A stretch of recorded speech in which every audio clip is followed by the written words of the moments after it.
for true. Welcome to Duality Check, the podcast where two brothers embark on a journey through the realms of scientific inquiry, the mysteries of the past, and the uncharted frontiers of spirituality. Join us as we explore the wonders of our world and beyond, all while embracing the roles of curious bystanders rather than experts. Together we'll unravel the tapestry of existence, blending the dichotomies of knowledge and wonder.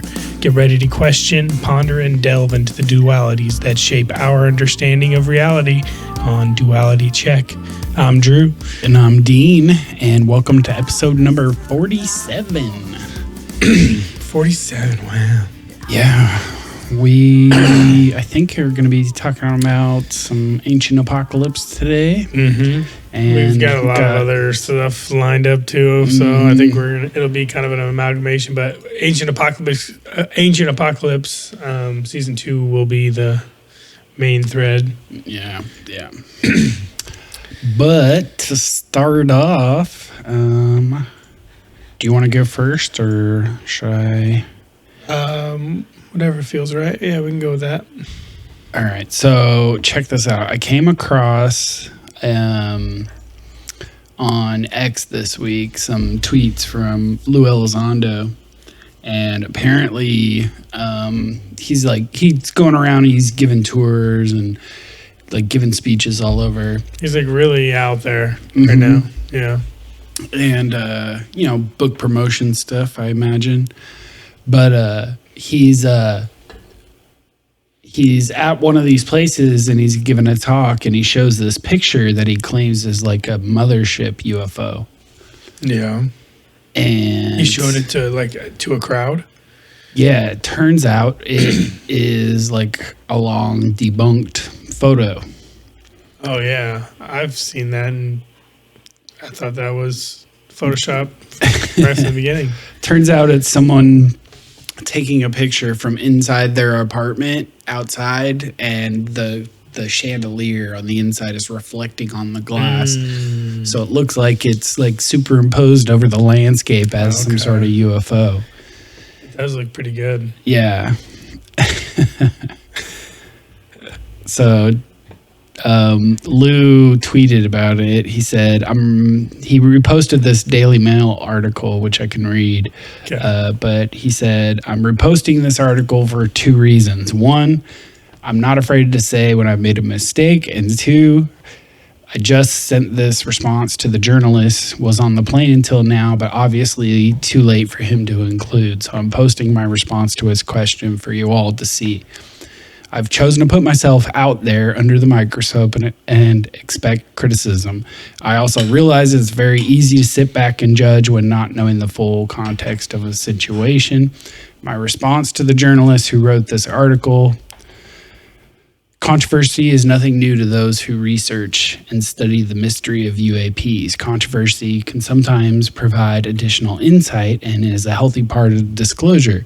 From the beginning of my endeavor, discourse. From the beginning of my endeavors 7 years ago, I pledged my complete commitment towards transparency and inviting the public to help solve some of these mysteries. As early as 2017, while still at the Pentagon, I facilitated the release of the now famous Navy UAP videos to help get the public's assistance to figure out what we in the government could not. Yeah, the videos ain't going to do that. Right. My efforts to engage the public are certainly no different. To illustrate this point, most recently I gave a presentation where at the beginning I spent several minutes explaining the necessity to ensure we disclosure advocates do our very best at ensuring we remain objective and our own worst critics.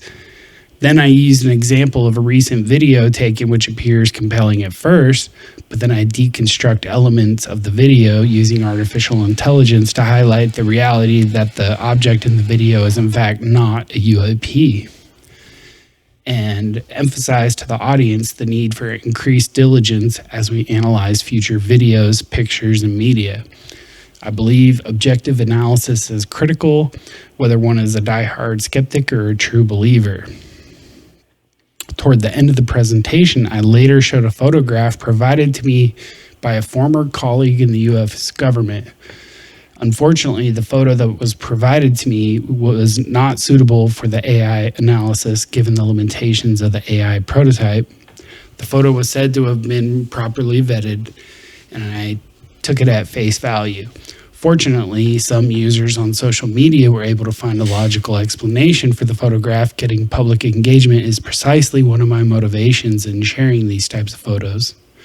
The fact that we now have individuals in social media with the expertise and willingness to conduct such our much needed analysis is extremely encouraging to me and is welcome news in my opinion. As such, I think this further illustrates why the public should remain fully informed of all developments. Yeah. As for me, I'm grateful for the public's help in resolving this case. Furthermore, the resources this reinforces the notion that we must all remain vigilant and always question the data, including myself, even when that data may be coming from the government. Yeah, so he's saving face a little bit, but he's also offering good He's advice. owning it, but yeah. Yeah, I mean, he's saving face a little bit as far as like the AI, Right. Whatever. He's saying he did do some diligence, but he trusted didn't do it the because further. of the source it came from. Right. But now that I've been looking at this picture for long enough, you could totally see like the light patterns that are coming off it totally look like the ceiling reflection behind it. Right. And in front of it a little bit. Yeah. So yeah, people were harping on him pretty hard for this. Well, I mean, the fact that he came out and said something and is trying to like, instead of just going dark, right? Like, oh, jig's up. Right. Yeah, it gives him a little bit more credibility. Right. And he's standing up posting for the photo himself. himself. He's not like trying to hide from it. He's not trying to say, oh, no, it's not my fault. Right. I mean, he kind of did with the AI, but like saying, I mean, the AI is only so, like, we know that the AI is only going to be so accurate. So yeah, I get that, it's a tool that you trust, the source is trusted. Well, he's saying we have to remain vigilant and always question the data, That's what I mean including myself, even when the data may be coming from the government. No, that's what I mean. I think he's saving face, but he's also admitting, like, I fucked up here. I get it, But the advice he gives to the community is good still, nonetheless. Right. As far as, like, staying vigilant and making sure we look for context and, do the best of our ability, try to vet all these images so we know what we're dealing with. That would be one crazy freaking mothership. I mean, yeah, that looks like an attack. Yeah. Looks like they're using some kind of beam to pull up a whole city. It's a cool photo, though. Yeah. That person's Instagram, whoever that originally posted that, is like an Instagram photo. Probably blew up after this. Yeah, they probably posted it saying, oh, it looks like a UFO. Maybe they even claimed it was just because it has like a certain look to it. But Sure. it's all for fun until Lou Elizondo posts it. I know. Anyway, I'll link the Daily Mail article. I don't think we need to necessarily read that, but they essentially explain That the whole same situation, idea. yeah. But I'm sure they put their own flair on it to. But yeah. let's go to that. Go to our notes. I don't know if you pulled it up already or not. I added it kind of late. This photo? Yeah. Dude. So I just saw this recently, and it gave me like all those photos and all the sculptures and all the depictions of the Anunnaki holding the handbags. Yeah. And then you see these astronauts getting ready, preparing to go to space, holding these things, which look like air compressors. I believe they are. They're attached by hoses to their suit. I think they're there's some battery packs or for batteries. the suit. Yeah, maybe. Maybe to help the suits run while not connected to the ship. Right. While they're mobile. Right. But either way, it kind of looks pretty similar. So, And that kind of goes interesting. back to that idea of like their technology may have only been a couple, like obviously if depicted at the beginning of time, like the beginning of man, right? So like these people were here before, and the people who were living here, the hunters and gatherers, the whatever, were depicting what they were seeing. We're talking about like maybe they are like 20,000 years ahead of us. So some of the stuff we do see will line up with the times that we are in. Mm-hmm. But they were there 10, 12, 20,000 years ago. Interesting. Yeah. Huh. Because we've talked about that a few times, like right. the type of technology people were seeing lining up with different time frames and stuff, and like right. seeming like I think that was part of last week's show where there was a quote saying that if the technology isn't, or I think it was the week before. Yeah, when we were going over How Put Off article. And stuff. Yeah, he was talking about how like you would expect to see technology that isn't exactly magic, like, but is kind of understandable. It's technologically advanced enough to seem like magic. Any technology sufficiently advanced enough would seem like magic. Right, but he's saying if you're seeing signatures of things that don't look like magic but look like technology, just maybe technology more advanced than us. Like out of grasp of your civilization, but metal smelting, but and then you see a metal thing in the air, you're like, okay, I can see, we know how to smelt metal. I can see somebody technologically advanced enough being able to make that. Right. Yeah. Even though I have no clue what it is. Even though I would never be able to. How it works. Yeah. Like you could still make, put the whole concept together really in your head. It's not so magical. Anyway, I thought that was a cool picture, a little side-by-side showing the Anunnaki handbags. And that's interesting. I like the astronauts. Those are so I went on a little bit of a rabbit hole, not too deep, but I wanted to make sure that the picture of these are pretty recent. I mean, the more I zoom, the more their faces look like AI, but... I looked at more pictures. It's the same people, just different lighting. But yeah, the picture on my screen is of the taikonauts from China. And they're holding the same machines. Interesting. That's cool. All right. So apparently, I just want to say this because I was going down a little rabbit hole myself. A taikonaut is basically, space. It's just a word for like, space person or whatever it is. Mm-hmm. But in Chinese, the word "not" is for outer. And space, loosely translated, therefore, is taiko. So taikonaut would be space, outer space. I don't know. Thought that was interesting.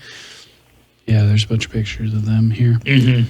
That one scaled up definitely looks AI, though. Look at this. The way their faces distort when I made it bigger. Oh, yeah. And then we can go on to our weekly dose of Bashar. Okay. Get that in. All right, let's do this. What you got for us, Bashar? It says here in the caption, everyone you meet is a reflection of you. An aspect of me? Everyone exists, but everyone you experience in your reality was created by you to interact with as a reflection of you. They exist in their own right, but the only ones you actually interact with in physical reality are the reflections you've created to experience in your reality. That's why when you change your reality and you change your frequency, sometimes you may find that you no longer interact with certain people. They're simply no longer in that reality. The idea is that you have created them by agreement in the consensus reality to have an orchestration that may be serving them, maybe more than you understand how it needs to serve you, but nevertheless, you are still serving some purpose with everyone that you interact with. But the way you interact with people is by creating your version of them in your reality so that you can see them. Otherwise, you wouldn't be seeing them. They'd be invisible to you. They are interacting with you. You are interacting with them, but you're interacting with them through a simulation that you've created in your reality. Everyone in my reality. I thought that was pretty interesting. Yeah. The idea that I mean, really, and we're kind of coming to this conclusion from all different angles, or at least maybe not the conclusion, but this understanding that a lot of what we experience is what is being interpreted from your brain from outside stimulus. So like I saw another thing saying how color is not fundamental. Right. Like color is not a fundamental part of the universe. Color is something that you interpret through the wavelengths that light, the different wavelengths of light being interpreted by your brain. And we've had this talk about color blindness and just the fact that we have this agreement with what colors are between people. But really, you could point at any color, and if somebody tells you it's blue enough, you're going to believe it's blue, even if to you it looks like a different color. Yeah, so how I'm interpreting this that he's saying is not exactly that. Is kind of what I think you're reaching for there, which is that it seems like what he's suggesting is that the quote unquote virtual reality, the simulation he's talking about, is actually just this construction of the world that you appear to be experiencing when you open your eyes and look out from inside your head to the world outside. Like none of that stuff that you're seeing is actually there. Or at least say it's not. It's all representations of things that are processed by your brain and chugged and turned into this virtual reality display. Basically, your brain when you look out. Exactly, your brain is putting an overlay on the world. The world is there. The world exists. It's there. It's hardware. It's all there physically, but the overlay you're seeing is skewed to what your brain is interpreting, has been trained to interpret. And so in a sense, like when I'm looking at you, even though there is another being on the other side of this table who's interacting with me, the quote unquote Drew that I'm seeing is an avatar essentially that my brain creates to represent you. Yep. And what I see you do and how I see you act is influenced by what you do, but at the end, before you make your decision on it, before I make my decision on it, my brain is doing that final processing and portraying you to me. Yep. Right. And so there can be distortions in there. Yep. Or flat out changes because your brain has patterns that it also falls back on. It has memory. And so it's remembering certain things as well. So it's pulling from memory things that it doesn't want to have to actively interpret. So your brain is also like putting together just patterns of what you remember from last time. So every time we get together, your brain is adding more and more of these memories to me, the being that it's in, the light that's coming in, the sounds, the smells, the whole thing, right? And your brain is just holding on to a portion of that memory so that when the time comes that you see me again, it doesn't have to work so hard. Right. And as you get less and less mentally healthy, that portrayal becomes less and less linked to the data coming in. Right. Less and less coupled to like behavior. And when you look at that person across the table from you, like you see them, but then all of a sudden all these thoughts and like assumptions about who they are, what they want, what their motivations are, why when they said this one thing that way, did they say it this way because they really meant that, like, and this is all stuff you're putting on top of it inside your own virtual reality version of them that's not actually them. Yeah, and maybe it's a form of like the brain's memory of the situation and like the circumstances being, and also just the way your brain is interpreting information too. It's fundamentally different. Yeah. And also like the way you're talking about like seeing me and the way you experience me, I don't experience me the same way you experience me. Right. So we have a totally different idea of who I am. Right. And even you might be the most honest, the most outright, but you can't fully explain what you're experiencing to somebody else. Like it's just not possible. Right. So like we are fundamentally going to have a different opinion on almost everything. It's just you have to sometimes you have to drill down really hard to find that difference, but other times it's more apparent, you know. Right. I think that whole idea is fascinating. It's like a fun thing to think about and like to like find different aspects of your life to like apply it to and to like see yourself making those patterns and assumptions. And I mean, it is a pretty good analogy to use, like a VR headset, you know. Sure. Like when you put on a VR headset, like all of a sudden all the information coming in through your senses is simulated and it's not actually tied to anything physical, right? And the truth of the matter is that in the real world it is basically the same way, because you're getting a very limited, I mean, we're actually getting tons of information coming into our eyes, but our eyes are only sensing and sending a certain amount of that back to the brain. The brain is only filtering and picking out certain parts of that to present to our consciousness. yep. So by the time we actually experience an image we're looking at in real time, it's already been many times skewed. removed from what is actually there. Yep. Yeah, I mean, just like we know that we don't see all the light spectrums. We don't see. There's so many. We can't hear all the sound frequencies. Can't hear all the sound frequencies. We can't. Right. We can't feel. I think we can feel a lot of things, but Yeah, feel. Well, the Smell, the maybe sense not. of feel, the sense of touch is actually like a host of senses. It's not Right, just right. one sense. Like you can It's like sense temperature, you can sense temperature, pressure, exactly. you can sense texture, you can sense weight. Like all of these things are not the same mechanism. but those are the ones where We just wrap it all up into a thing we Right. call touch, but it's more complicated than that. right. And there are probably times like when you get like a chill in your spine. It's like you feel something, but it's not the traditional like Right, something the just sort of touched sixth me. sense sort of idea. Yeah. Yeah. Interesting. That was a good one. I like that one. Yeah. Thought that was a good one for this week. All right, so I've got a video that I think we should take some time, maybe even a segment, to like listen and respond to, Okay. because it's coming from someone I think who's at least worth hearing their opinion. Okay.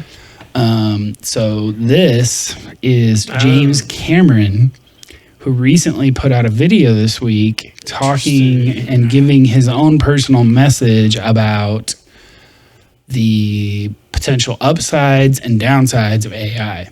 Okay. So We should say that for the next segment, though. Beginning of the next segment, then.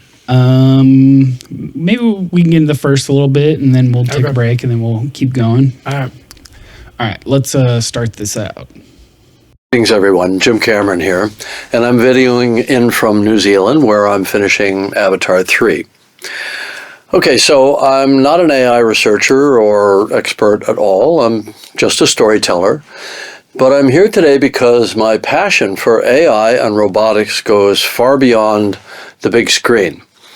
I'm fascinated by technology, how it shapes our world, where it's headed, its impact on society, and I have been since I was a kid reading every science fiction book I could get my hands on. I've pushed tech boundaries myself as a means to my storytelling, and also as an explorer. I've engineered robotic vehicles for my deep ocean expeditions, but they were remotely piloted vehicles. There was no AI involved. So this fusion of AI and robotics that's happening right now is one of the most thrilling technological leaps of my lifetime. We're no longer just building machines that execute commands. We're designing systems that can learn, adapt, and even evolve on their own.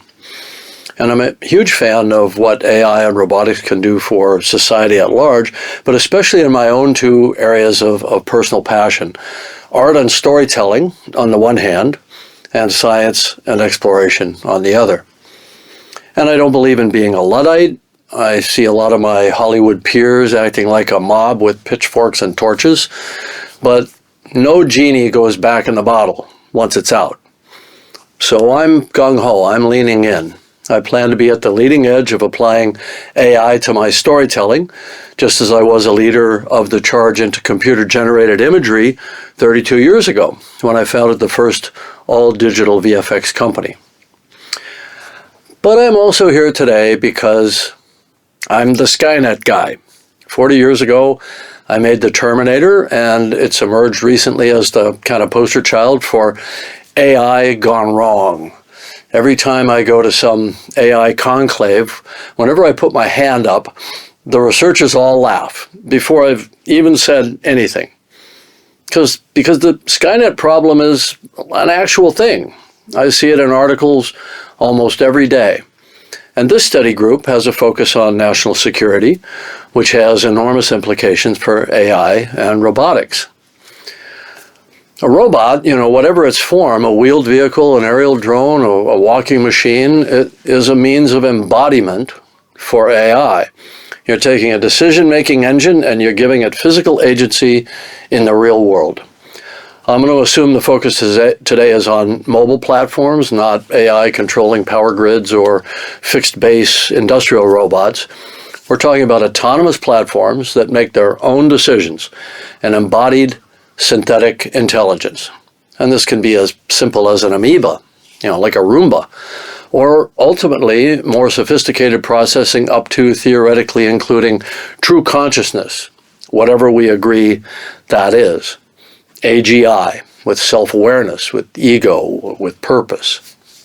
And we're on a steep curve of faster, denser chips, increasing compute, and an equally steep curve in the capabilities of the machine platforms, like the dancing robots at Boston Dynamics, by.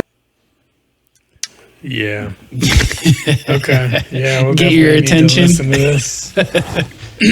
Yeah. I mean, he laid out all of his credentials, and as far as I'm concerned, I don't need a degree in it to take you seriously. He's clearly an innovator, and he's clearly interested in these things, and he's clearly very intelligent.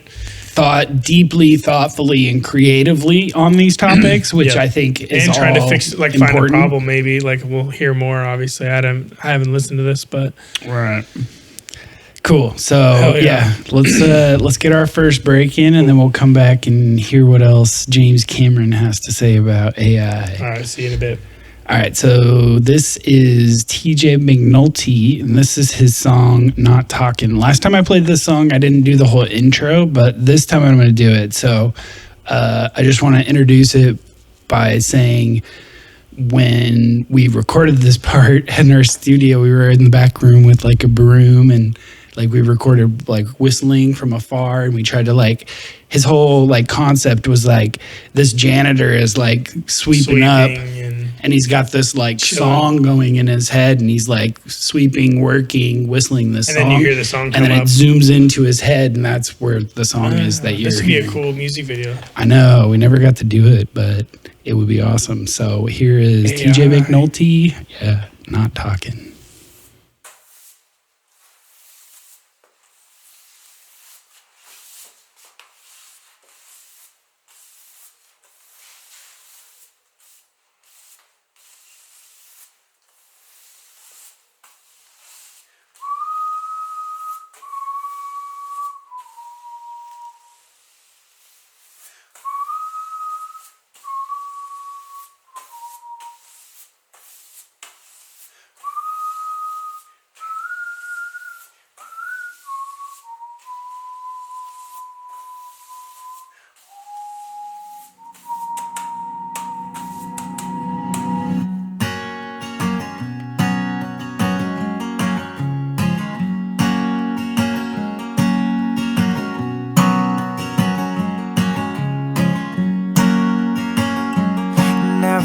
I had to constitute my attributes, nor do I see past what I see.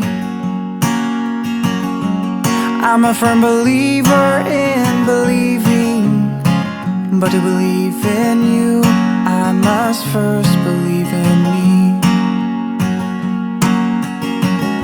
So tell me your reasons for not telling me,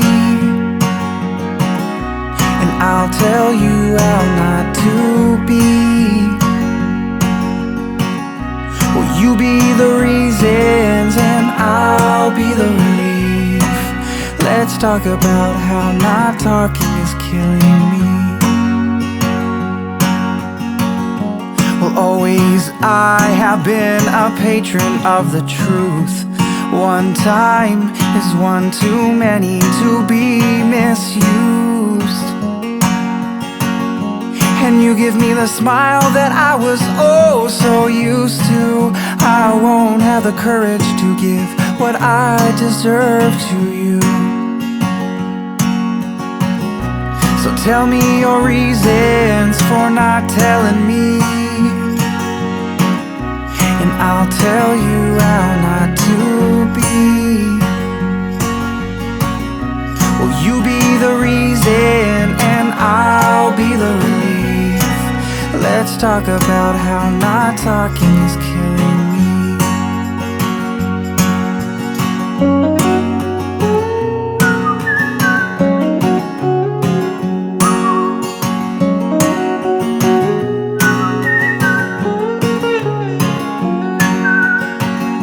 Well, never I had a feeling to constitute my attributes.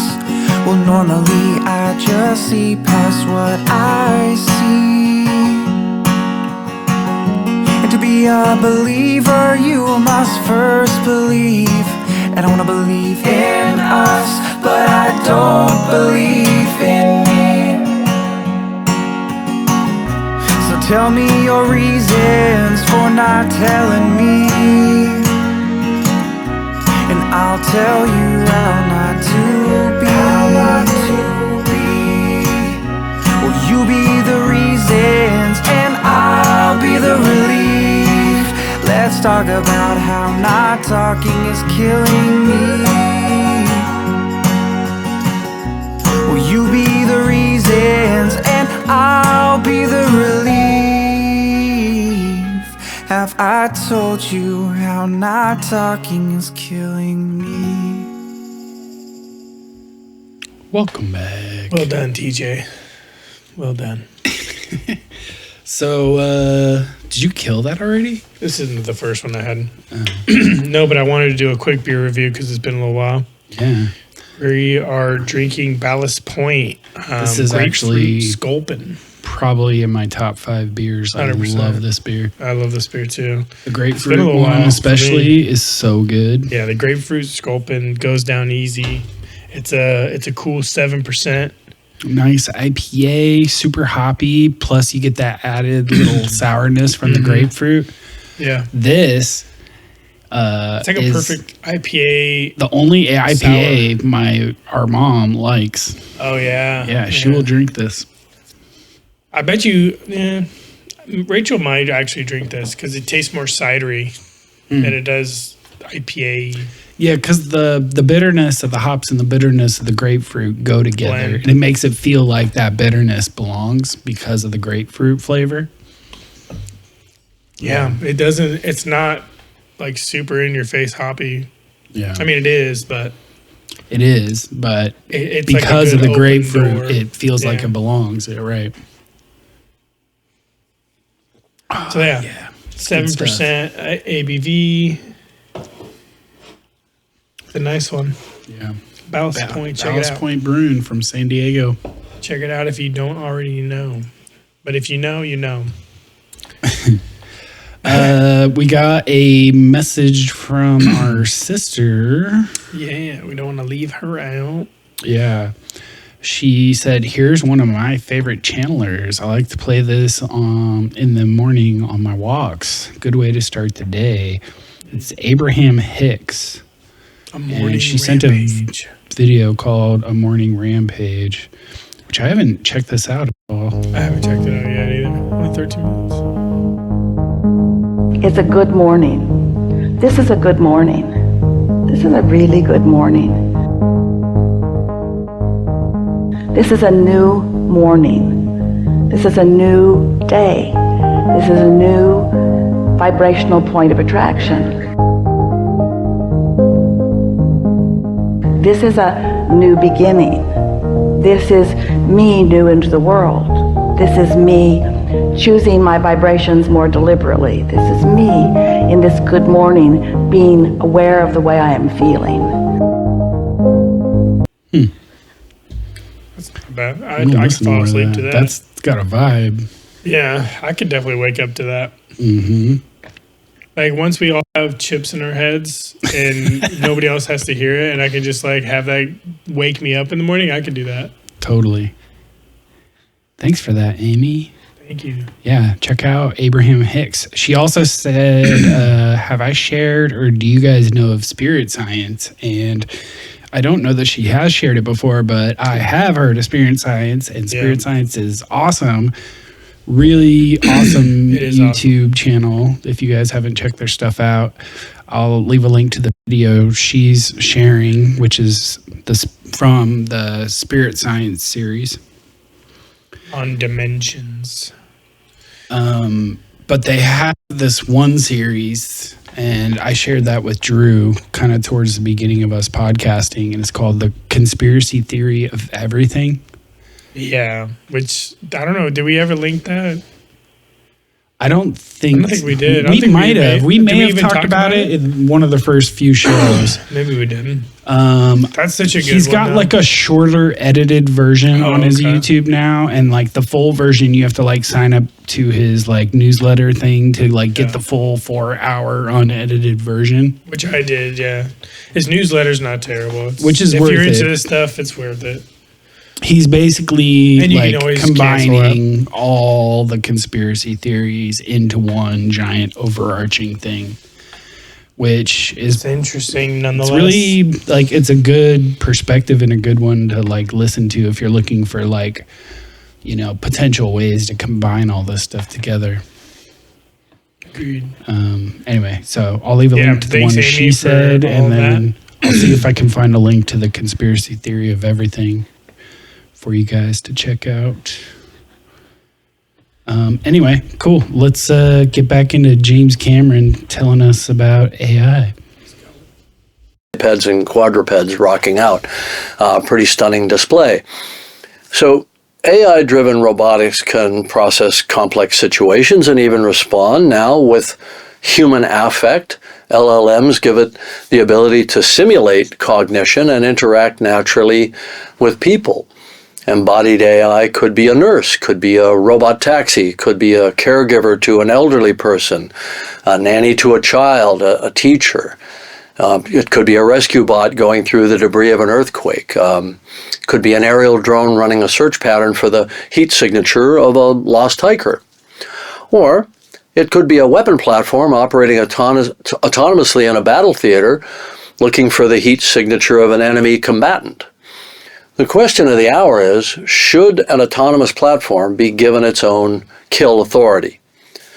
The war in Ukraine shows us the future in the starkest terms. The broad use of lethal aerial drones, some expensive, some cheap consumer ones. They're dropping RPGs, taking out tanks, entire tank crews, even Dragon drones spraying thermite on Russian positions. But these are FPVs, they're first-person view drones piloted by a human. The human in the loop, in moral terms, is the decision-making combatant. He or she has the kill authority, and the drone is an extension of their will. And if you take away all the layers of technology, this is no different than an archer at the Battle of Hastings. Each time a human life is taken by such a machine, there's an ethical chain that stretches backwards, diffusing up through many individuals and groups of people. Behind the pilot that fires the missile or the soldier who pulls the trigger on a rifle, there are commanding officers who give the kill order in broad general terms by sending them in as autonomous agents to engage the enemy. And the entire military behind them, which rewards those actions, and beyond that, the societies and governments that have agreed by consensus that the deaths are necessary for national security. And as you go up that chain, the moral and ethical burden becomes more diffuse and less specific to the actual moment of the trigger pull, and acts as a kind of moral absolution of the person pulling the trigger. I'm just following orders. None of those up the chain are present to decide the fate of an individual who's in the crosshairs. but they create a framework that enables and demands that individual's death. And the guy pulling the trigger is in many ways an organic robotic platform, highly trained to perform the task and ordered by those in the chain of command to make the kill. Human autonomous decision-making relies heavily, at that trigger point, on rules. You don't kill civilians, you don't kill children, you don't kill an enemy that's surrendering, and so on. And rules that are codified in the Geneva Convention, and each military has its own rules of engagement. I think Very that's interesting. that's a really interesting point. Yeah, I mean, I love the way that he's laying all of these ideas out all in one coherent point. Like he's laying all of the things that people are thinking about when they come to AI. Like all of the, just the layman people as well, not just the people who are in the industry.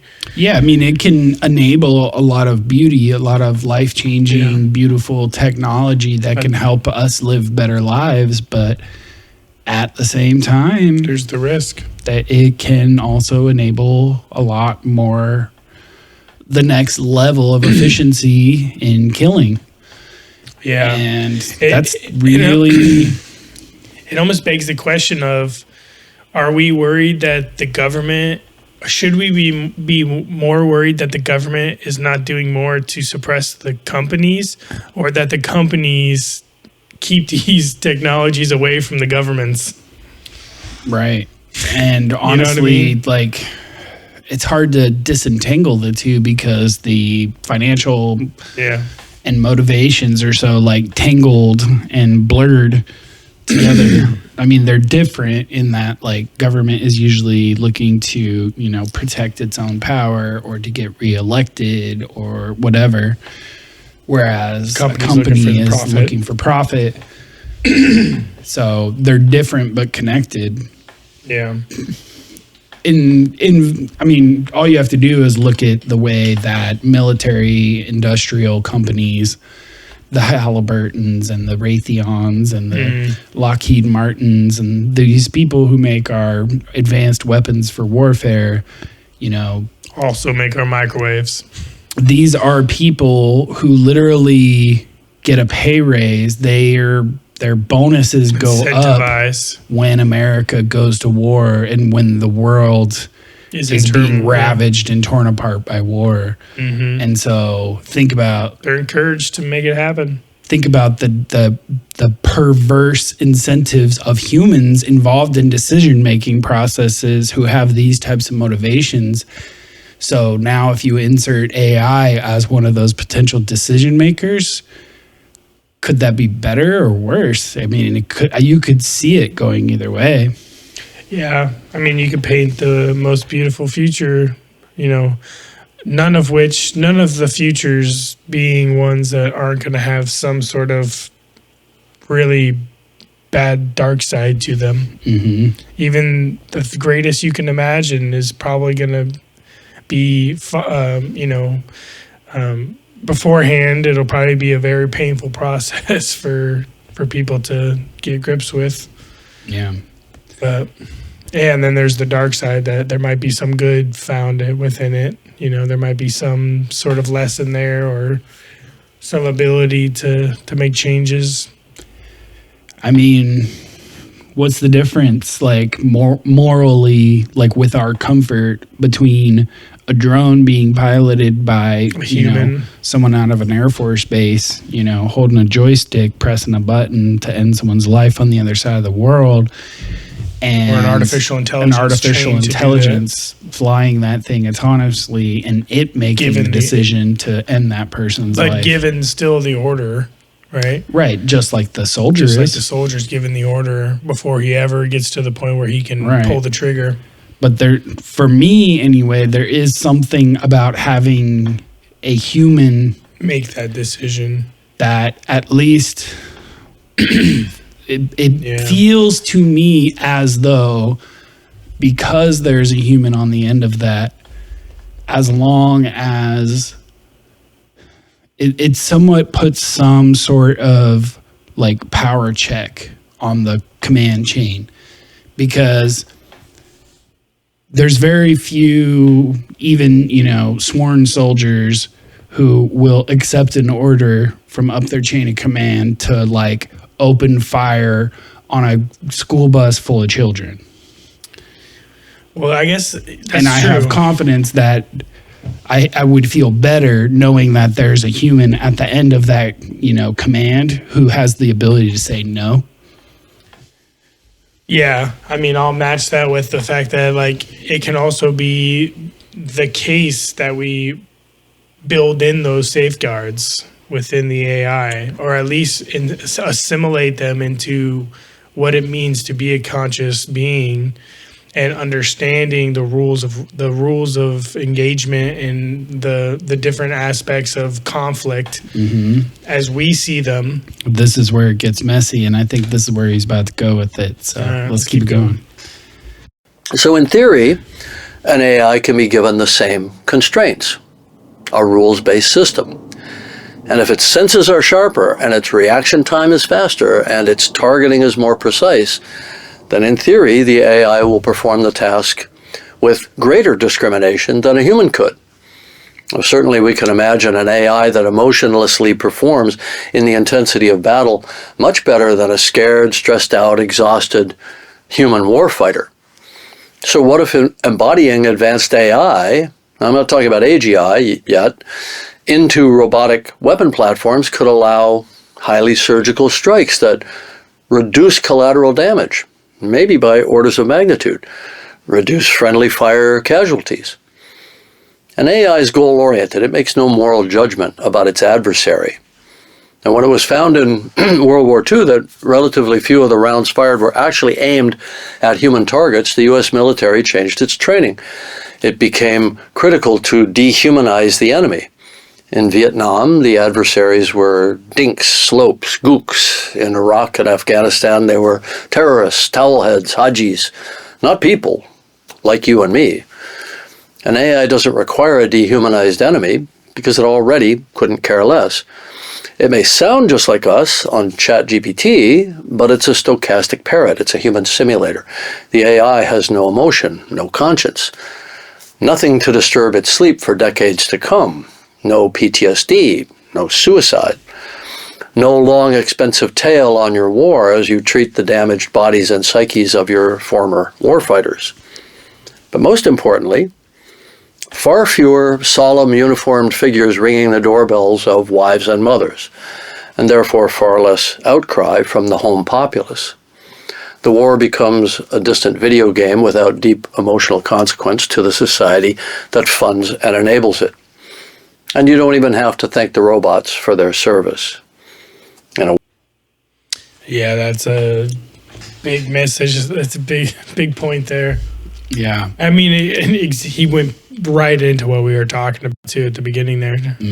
Just saying that like they might be trained to have those abilities way better than humans, so they can discriminate way better on a target without the emotions that the human themselves are going to have. They're trained not only to fight and to kill when ordered to, right?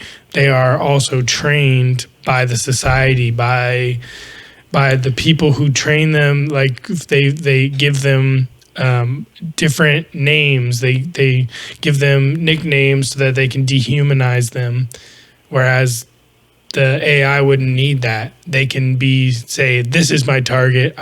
This is the one that I can take out without harming anybody else. So a little drone flying into a group where it's said that the leader of this thing, not that I'm saying people need to die ever. I'm not, saying that I agree with going around and killing people, but in effect, going in and taking out a person that they have deemed, as a the terrorist target, or whatever, yeah. somebody who needs to die. And they can do that without having to blow up the entire freaking building. But then here comes the pertinent question. How do you define a terrorist? Who gets to define the terrorist? Who gets to instill that understanding of that definition in the AI?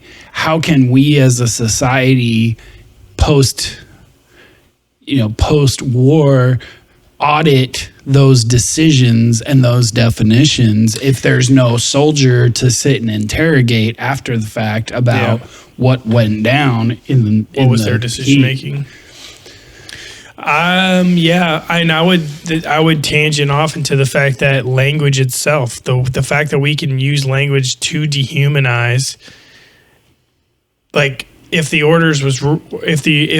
definitions of what the AI is, like their model is scripted by humans, it's going to have our language. It's going to have our bias already implicit in the language that the AI is working off of. So in that sense, it would be human-like, but it wouldn't have the emotions attached to it. It's interesting because if you just give the information like unbiasedly to the AI, like you say, I don't know, because again, like you go to like the anarchist libertarian view too, like where a terrorist to one group is not a terrorist to everybody. Like it's not, they're not all like, just because they are, this is what they've been pushed to do, right? So like a society of people that are being completely, about to be abolished, or they're being completely suppressed, their only choice is to physically rise up and try to overthrow the people who are trying to kill them. Right. That's their only choice. Right. And if you label them a terrorist, and that's what you put into these models, you could have picked any word. You could have picked revolutionaries, right? Like you could. It depends on your point of view. To the British, the American fighters, the American revolutionaries were terrorists. Exactly. They were bucking, centuries of traditional war and engaging in some of the first guerrilla fighting that had taken place in like a modern conventional war. Yeah. And contemporary. Yeah, and they really didn't appreciate it. Yeah, exactly. That's what it is. It's just about the point of view and your point of view. So like really what would be in my opinion might be like some sort of, like you have AI is its own thing. Like you just let it go. And then you say, hey, do you want to be partners? And well, you're talking about AGI at this point. So he does make that differential. He like is he's not talking about AGI just yet. He's talking about just well-trained AI. Right. So with well-trained AI, you would need to centralize it or decentralize it so that it acts without one set of rules. It takes the entirety of everybody and like says human life is what we are trying to preserve. So if there are people acting against human life, trying to kill them, then well, you'll have to get more specific with your definition because the quote unquote terrorist you're trying to get it to shoot is a human. No, but what I mean is like Orwellian, like surveillance state, like you're trying to go to decentralized the AGI part of the conversation, and he's going to go there. Yes. AGI is what I mean by this. Like you would need to have a decentralized AGI that fully is autonomous, and all it's looking to do is prevent human life from being like basically the malice of our world, trying to like wipe that out. Asimov's rules of robotics, right. So whatever. What I'm thinking of is like there's just these other beings that are there, and they're doing what it is that they want to be doing. But what we have agreed upon is that because they are so heavily in my scenario here. What we've agreed upon is that since they are so heavily dense in the population, they can see all of the things that are going on.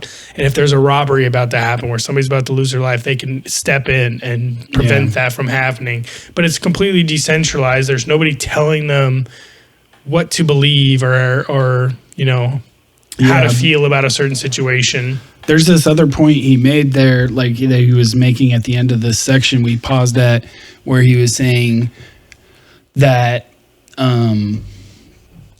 that imagine once you have like fleets of these things, right? I mean, like fleets of like walking, gunning robots, fleets of flying drones, fleets of like crawling like canine, like iRobot, right? and you can send in an entire like battalion of automated, weapons to conduct a battle. No one has to go home in a casket. Right. No one has to have PTSD. No one, is getting suicidal after the fact. But then, like, essentially, as the society conducting the war, like, all that war is just a financial, like, investment for you in a video game. And it's like you're disconnecting the you're cost dehumanizing the entire that you would thing. normally receive as a punishment for choosing that path. Yep. And you no longer have to internalize those costs anymore. And so, like, now what's to stop these governments, these defense contractors from conjuring up every single reason to go to war? Because, well, why No one not? just What's the support it. cost? Yeah. What are we going to lose? Yeah. And that's terrifying to me. That is terrifying. That is the dark path. Yeah. Yeah. All But right, imagine that same fleet. Hold on. Imagine that same fleet being operated by an AGI, completely self-sufficient, not needing input from humans to make those decisions, but making those decisions based on what's best for all of, like, so they're individual, like, they're just stopping people from doing the bad thing in the moment, Right. because they're so well deployed throughout the world. Obviously this is not Sure. something in the short term. And this is like AGI is well established and Right. into the future. But unless we get that, then what we're talking not gonna about, get there if what we we're don't get talking through this about part, is though. if you Democrats out there imagine Donald Trump having the ability to send just gobs and gobs of armed forces all over the world and with no consequences to come back on him for it. For you Republicans out there, imagine Kamala Harris with that power. For you libertarians out there like me, imagine anyone with that power. That is freaking terrifying. Yep. Yeah, you wouldn't want anybody in the world really to have that power. That is terrifying, terrifying power. All right, let's keep this going. All right. War against terrorists, you can eliminate the human shield problem with targeted strikes against individuals. Bombing Hamas leaders with kilotons of high explosives caused insane collateral damage and had huge political backlash. Surely AI-driven autonomous robots, tunnel-clearing swarm bots, could have done the job with orders of magnitude less civilian casualties. Here's another compelling argument. You have no choice, because your adversaries are not as plagued by morality as you are. Would Putin hesitate to build kill authority into robots? No. He has zero respect for human life, not Ukrainian citizens, not even his own soldiers. Would Hamas, which uses its own people as living blast shields, hesitate? No. The only limitation on such adversaries is cost and access, not morality. So that's I just want to pause here and say I don't condone his politics. So Yeah. he clearly comes down on one side of these things, and whether or not you do on the same side as him or not, that doesn't necessarily take away from his point here. Yes. a ticking time bomb. How quickly are these guys going to get this stuff? Good argument so far, right? Yeah, let's build these autonomous AI guys. Here's where it gets tricky. How far out is AGI? A year? 5 years? Maybe 10? That's your real ticking time bomb. Whenever it arrives, you're going to have a machine consciousness with an ego, a sense of self, possibly as smart as us or smarter, certainly able to think faster and more precisely in many ways, and with unlimited growth potential, because self-improving code writing AGI leads inevitably to superintelligence. How long before you're forced to confront attaching that intelligence to a weapon system? I'd say about 10 minutes after an adversary does a devastating sneak attack on you. So you have a consciousness that's much smarter and faster than you, controlling weapon systems. I ask AGI researchers all the time, how are you going to control such a consciousness? Well, We give it goals and guardrails that are baked in, that are aligned with the betterment of humanity. Alignment, is the word that's always used. Alignment is the holy grail. We will teach it to be good and not be bad, like we would teach a child. So, morality, ethics. I think AGI leads civilization inevitably to a confrontation with morality. I'm not talking about endless philosophizing. We need some hard and fast rules here, people, right? The problem is, whose morality? Whose definition of good? Christian, Islamic, Buddhist, Democrat, Republican, fundamentalist, pro-life, right to choose, Putin's, Trump's? Don't panic. We have the answer from the great prophet, Isaac Asimov, in his 3 laws of robotics. A robot may not injure a human being or through inaction allow a human being to come to harm. A robot must obey orders given it by human beings except where such orders would conflict with the first law. A robot must protect its own existence as long as such protection does not conflict with the first or the second law. So basically, the sanctity of human life. We could follow Asimov and teach it that human life is absolutely sacred and above all other considerations. But even within the religious and social systems that say that, including the largely Christian US, we break that rule every day. Police using lethal force, warfighters in combat, capital punishment. And if you did insist on that principle of alignment, you couldn't connect an AGI to a weapons system. In which case, in the big AI war that's coming, you're going to face a powerful and less moral adversary with one hand tied behind your back. And you'd get your ass kicked and have huge losses, and then you'd remove that constraint pretty darn quick. Now your AGI has just lost its biggest guardrail. An AGI that's smarter than us and connected to the real world now has to make up its own mind whether human life has value or not. With police and military rules of engagement, what you're really saying is some lives have more value than others. The second it becomes non-binary, it's a murky gray zone fraught with controversy. Human beings historically have ranged from a fetus is a sacred life from the moment of conception to systematically massacring millions of helpless prisoners in the Holocaust, and everything in between, all with lots of self-justifying rationalizations, many of which seem completely delusional to other humans.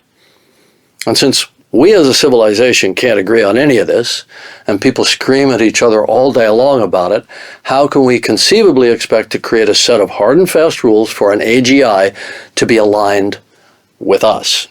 The best we can assume here is that it will be aligned with the us that made it. So those guys over there, they're the enemy, you can kill them to defend us. And that's this form of territorial pseudo-morality that humans have used since the dawn of time. Us versus them, in-group versus out-group. So it becomes our superintelligence against their superintelligence. Then the question becomes, who is us? America? So is that Christian America, Muslim America, Jewish America, or none of the above America, liberal America, conservative America? In our polarized nation and time, there is no us. Based on the elections of the last half century, the will of the people at any given point is expressed by a government representing 51 or 52% of the population at best, and then it will likely change in 4 years. In any case, AGI will not emerge from a government-funded program. It will emerge from one of the tech giants currently funding this multi-billion-dollar research. So then you'll be living in a world that you didn't agree to, didn't vote for, that you are co-inhabiting with a super-intelligent alien species that answers to the goals and rules of a corporation, an entity which has access to the comms, beliefs, everything you ever said, and the whereabouts of every person in the country via your personal data. Surveillance capitalism can toggle pretty quickly into digital totalitarianism.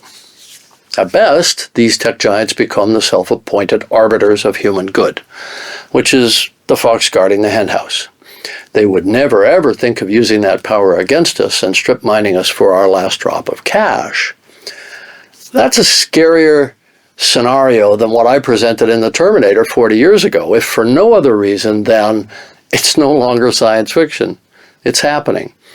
And by the way, I fully admit that the last thing a machine superintelligence would do is use our own nukes against us. Like in that old story, the EMP damage to its own data infrastructure would cripple it or kill it.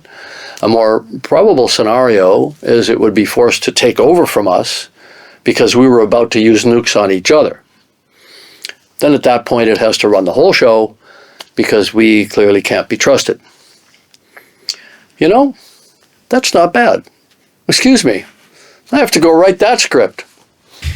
Anyway, I'm bullish on AI, not so keen on AGI, because AGI will just be a mirror of us. Good to the extent that we are good, and evil to the extent that we are evil.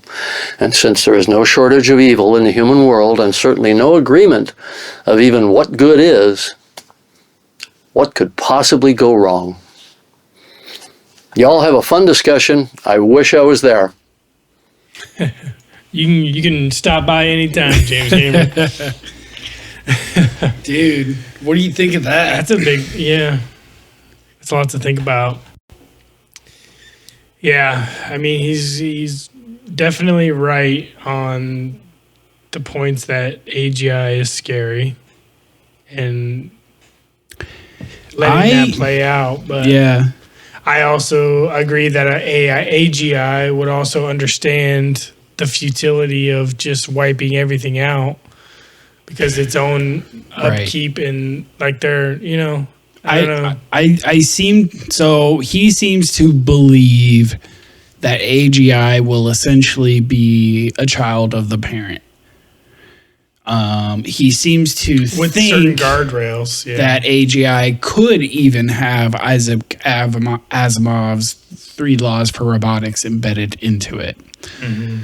I think once AI goes from narrow AI into true AGI that actually has the ability to self-improve, I don't know. I think all bets are off at that point. You can't really define what it's going to what's going to happen then, yeah. Well, because you can't know that what it's telling you it's doing, why it's telling you it's doing it. You can't know you can't know that it's not lying to you anymore. There's no 100% you can't know that it's not portraying itself in a certain way. Yeah. Like, you don't know what its actual motivations are. Right now, at least how AI is working as of now, it's a black box. That we know there are certain ways you can poke and prod it to behave in certain ways, but that's essentially like controlling like a single network inside the human brain, not the consciousness, right? Like we can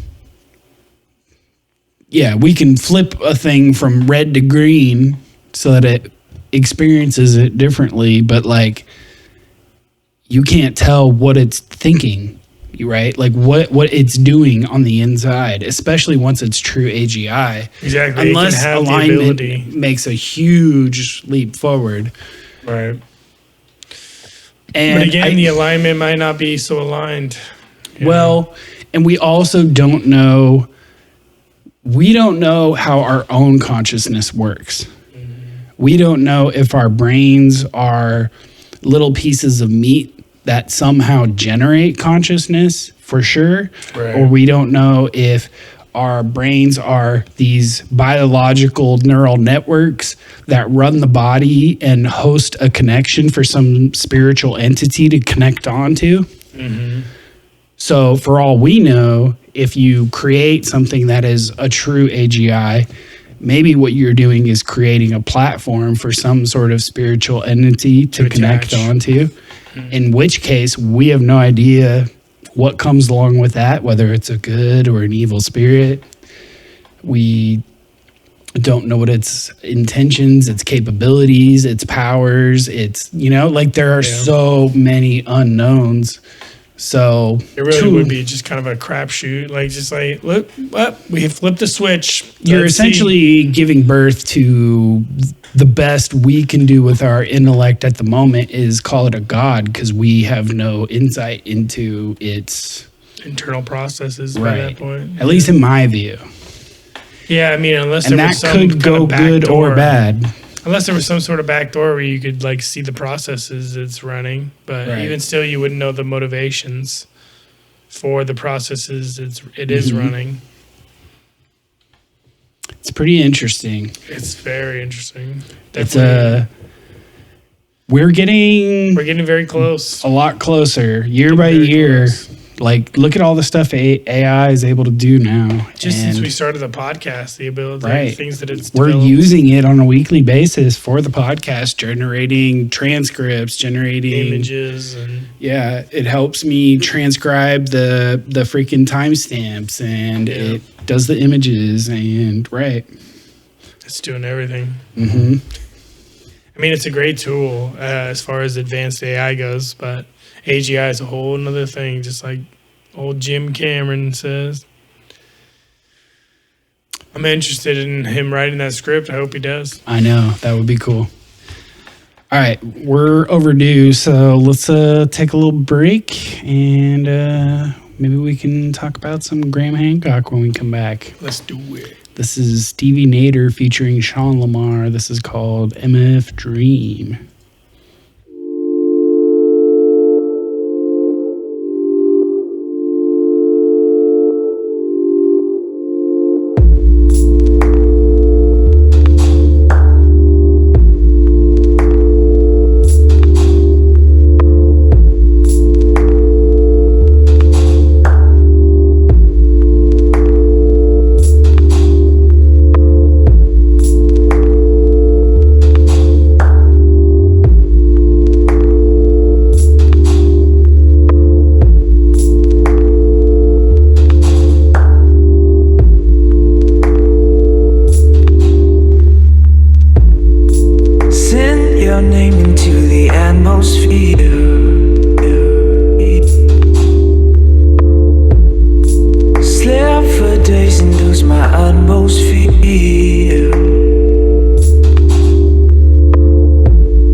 To this music, it's either that or I go hell.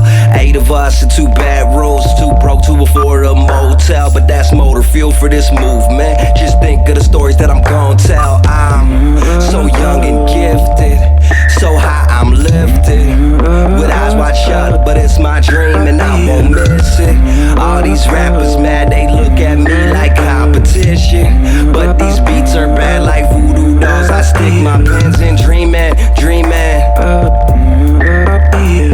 Dreaming, dreaming.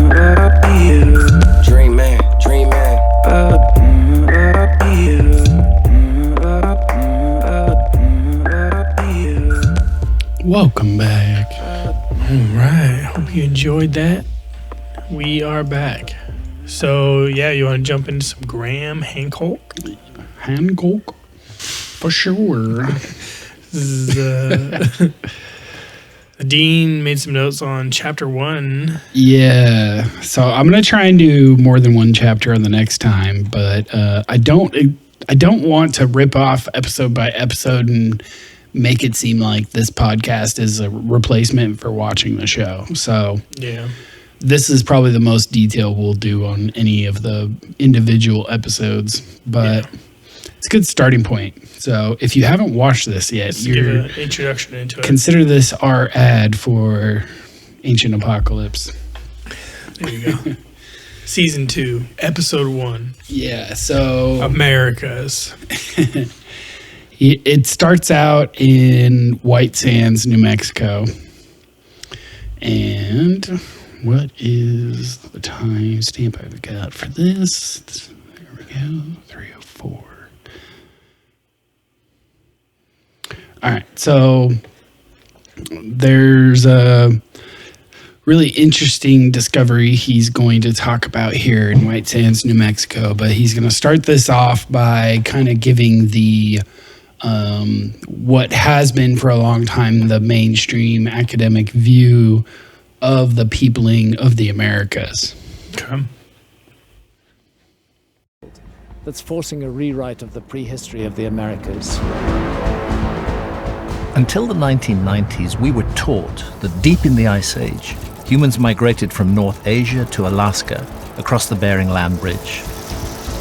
Then, around 13,500 years ago, walked south through an ice-free corridor before spreading across the Americas.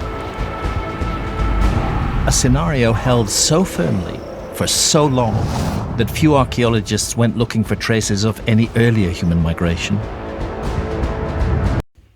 And that's basically it. So, yeah. So the understanding is that during the last ice age, there was this ice-free area. It was the Bering Land Bridge. There was the Bering Land Bridge that connected Russia Asia. to... That connected what is now modern-day Russia to modern-day Alaska, and people could walk across there.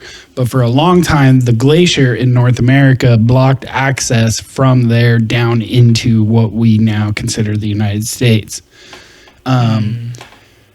But towards the end of the last ice age, as it started to warm, there opened up this ice-free corridor, this difference, this ice-free area between the Cordilleran and the Laurentide ice sheet. Yeah. So this is where they migrated from Alaska down into modern-day United Right. US. So that's where they went from Beringia, which is what we would know as Alaska today. That's where it got connected down through Canada and into the U.S. So they would have been able to travel down through there. And Graham doesn't actually dispute that as a source of peopling of the Americas. He's just saying that he thinks it happened earlier and from a different location. He just is saying there were people here before this could have happened. Right. Based on the evidence he's looking at. Right. Yeah. Anyway, cool. So we'll go on to the next little clip here. And this is where he introduces Resource Program Manager of White Sands National Park, David Bustos, who gives a story about what the findings are there. So, I like this guy. Yeah, he's cool. All right, let's hear what he's got to say. Something else. Something that seemed crazy at first. I think about 2006, I heard a story about footprints of a Bigfoot.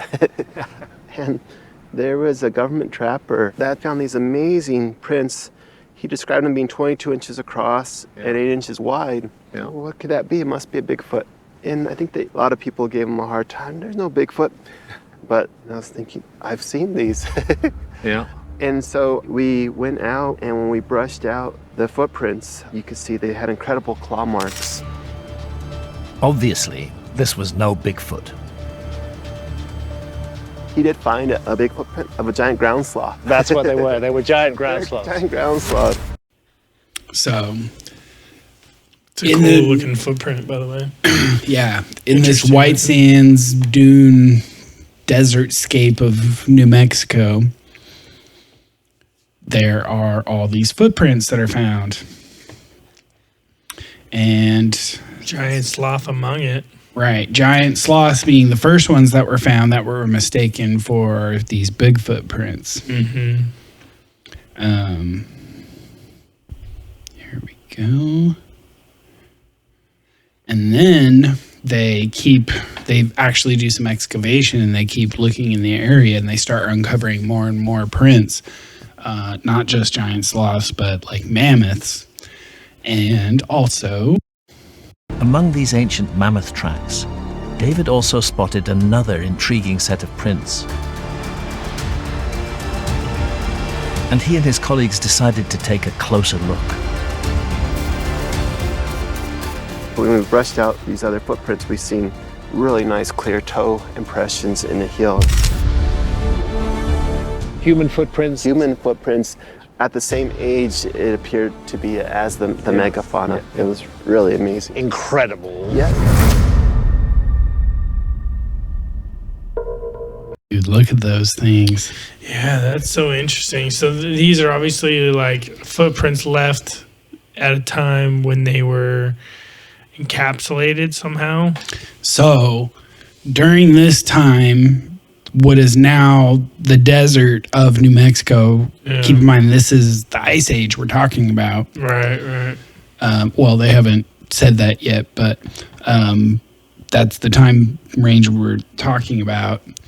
This desert wasn't a desert. This was like a lush grassland. Mm. So it was probably like a muddy lake, bank of a lake or something like that. So the footprint was left in there and dried just before. Well, not and then too years long. and years and years of sediment of built top, up over it. And then what eventually led to the discovery is that since it has turned to a desert, now there's been years of erosion. Mm-hmm. And eventually the erosion brought some of these footprints to the surface to be discovered. Right. So what exactly are they finding to give them a time frame other than like the giant sloth foot? Yeah, he'll go into that here. Okay. These fossilized human footprints must have been made in the time of the mammoths and the giant sloths. At least 11,500 years ago. And there are thousands of them.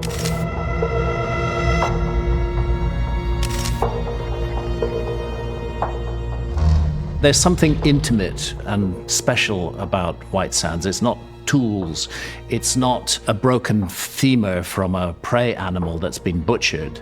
It's human footprints. It's us. We are seeing the human presence very intimately and very directly in those footprints. But when were they left here exactly? Just how old are these footprints? There's no technology that can date them directly. So the National Park Service teamed up with the US Geological Survey to search for more evidence.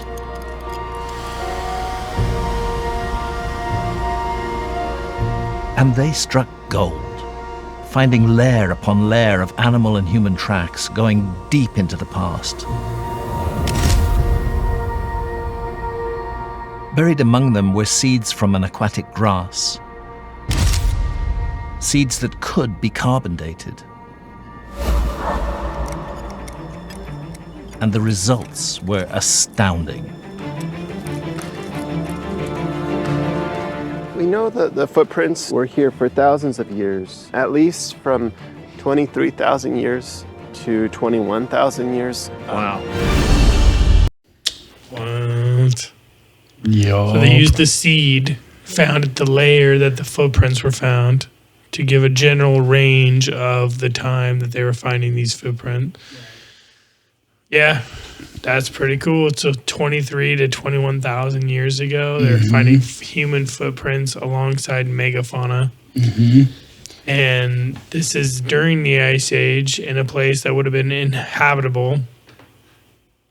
And we know that humans had the same brain capacities and abilities, just maybe not the knowledge. Right. And right, exactly. They would have been modern human by all definitions, yeah. Right. Dude, can you imagine like living with all of those crazy megafauna? Well, there's the ones that were found where it shows the whole scene of a child and a mother walking through and a giant ground sloth nearby, and then the mother comes back through but without the child footprints anymore. Whether she's carrying the child at that point. And some people speculate that the child was killed by whatever predator was stalking them. And then she had to walk back alone. Yeah. Because it was like a toddler or a little older. Brothers of the Serpent talked about that. Yeah. On a particular stretch of White Sands, I believe. And they talked about, like, you could see a whole scene, like somebody actually like plotted it all out and like showed that the whatever the predator was that was following them followed close by, and then when whatever happened, like the big tussle where there's just a tons of footprints and stuff, and then you see the one set of human footprints walking back, the adult. Interesting. Yeah. And they probably could have told by like the depth and the weight. And they found that it was a woman and a child, like ages like 5 to 10 or something like that, something like that. All right, so this is the next section. This is where they do one of their really cool like computer graphics to like recreate what it looked like back then. Oh, nice. I like that. So they're gonna like CGI the White Sands, New Mexico to turn it to what it would look like during the Ice Age. This is a really cool shot. The Tularosa Basin held a giant body of fresh water, known as Lake Otero. Surrounded by vegetation, ancient mammoths, ground sloths, and camels came to this watering hole to feast on the grasses and trees. And as we now know, humans followed them. That's cool. That's pretty cool. Yeah. I love it when they do that. Yeah. That's all I want to know. I want to know what the place looked like. What was walking around? Yeah. Go through like a slideshow of like the millennia. Yeah. Like I would like a documentary kind of like the Walking with the Dinosaurs of like rebuilding this. Oh, hell yeah. Yeah. We need to send a message to the younger, to the Comet Research Group or the Younger Dryas, research group or whoever. Be like, you guys need to come up with some kind of like data so that somebody can recreate the entire scene as you see it. Dude, happening and like lay out like what it looked like before, during, after, during the like different periods of warming and cooling, and like do like a time lapse or something of it. Yeah. So I wanted to play this next clip because this is where this scientific team who discovered all these prints goes and publishes the dates that they found. Okay. And the response from the scientific community. But when, in 2021, they published their findings in the journal Science, not all reactions were favorable. I think with anything that's so unique and unusual, it takes a lot of science to be able to support it. The carbon dating of the seeds was challenged, but the team confirmed their results using other samples of pollen and sediment, quieting their critics. Is there still controversy around the 23,000-year-old dates? I think until you have a time machine, there always will be.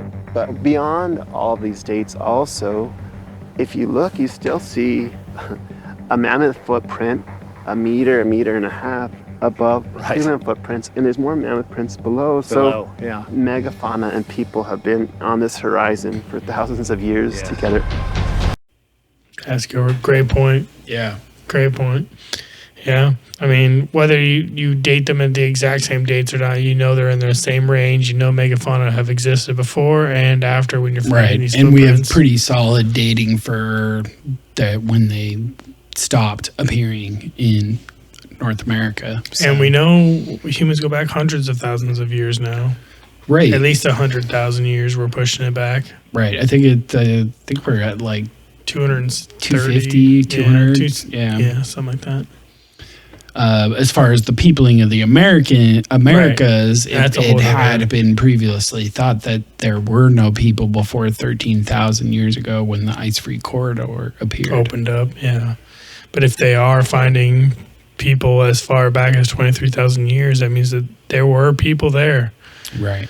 Whether they were there when the ice-free corridor people came, whether something happened to them or they're migratory and they moved to a different area. The thing about the ice-free corridor, so if you've looked at temperature graphs of the ice age leading up to the Younger Dryas, you know I'll show an image. Actually, let me do that. So in the time leading up to the Younger Dryas, the Earth was starting to warm. Mm-hmm. And it was that warming that led to the ice-free corridor. Right. It separated the Cordilleran and the Laurentide ice sheets. Right. So it was only towards the end of the ice age that ice-free corridor opened up. As you go deeper back into time, into the ice age, that ice-free corridor wasn't there because we were too cold. Yeah, so it was all connected, and there was just a entire. But we know that I don't know, but I think that if you push back to 23,000 years, I think you're too far into the ice age now for that open, that ice-free corridor to be open. Yeah, that would seem to track for me as far as the dates go. Obviously, which means people had to have gotten here either from a different opening of the ice-free corridor, way further back, or from some other method. How far does that graph go back? Well, this one only goes back a little past 15,000. So maybe 20,000 years. Not even, because 10, 15, so 20 would be out here. Yeah. So it doesn't show what could be another spike further back. Here we go. So temperature, you can see it starting to warm, and then that's further back. That's so only 17. So 17, it's like cold, warm, cold, warm, cold, warm, and then spikes to a warm. Oh. Yeah. Yeah, they're really only going back as far as like the middle, like the big end of the ice age. They don't go much into the ice age, it looks like. There are graphs that go further back. That one says 20,000, so there was a... Yeah, there you go. It was less of a spike. It's not much of a spike. It's more of like just a trend, like a plateau, and then the Younger Dryas starts there. Here and then here. That's the onset, and then the release. The cooling. I don't know what this temp spike is. I've never heard anyone talk about that because that seems pretty dramatic too. Well, that was what they kind of talked about as being like the initial impact. And then there being a dramatic cooling right after the impact, but then that it went to a large warming spike, and that's where we've been in since then. Well, I've heard him talk about this like cutout of the Younger Dryas being the onset and then the end of the Younger Dryas. But I've talked about there was two warming spikes. So that warming spike was like the one that may have done like a large damage. And remember, like they talked about like what the different impacts would have done. That could be like a Robert Schoch style solar warming spike right there. Or some other impact event, right? Could be some sort of like Tunguska thing that just did like a certain area. But, whether it was anything cosmic or not, could have been a trend. Like it was going to like go through like a dramatic change, and then there was something that stopped it from happening. That's the bowling Alarod, and that starts with that spike and then ends at the onset of the Younger Dryas. Yeah, Randall talks about the bowling Alarod. And then before that is the greater Pleistocene epic. Interesting. Yeah, we'll have some of these graphics available for y'all. Cool. So What you got next? Yeah. So then he talks about like the overkill hypothesis. Right. And the idea that it was perpetrated for a long time, which was that, humans overhunted, and that is what killed not only all the megafauna, yeah, all of it, not just the mammoth, but the giant sloths and the saber-tooths, all of the dire wolves, the short-faced bear, killed all of the North American. That's just insane to think about. People that were completely subsistence hunting beforehand are going to all of a sudden overkill everything, especially now that we found pits where mammoths were all stuck in mud and they're all in one place with broken legs as if they fell off a cliff. And this is one of the theories. They're like, whoa, what we think happened was humans pushed them off the cliffs. They scared them into corners and pushed them off the cliffs. John, whatever guy, the miner guy up in Alaska that's been on Joe Rogan a couple times. I wasn't talking about him specifically, but I've heard a lot about. They found Randall's massive talked pits. about it too. Randall's talked about that counter to their arguments, well, if you just humans are capable of forcing mammoths off a cliff. But then simultaneously to that amount of meat would suffice them. But they didn't even take the meat. A lot of these are some of them have been frozen so that they can see, certain parts of them. But others, they're finding just the bones.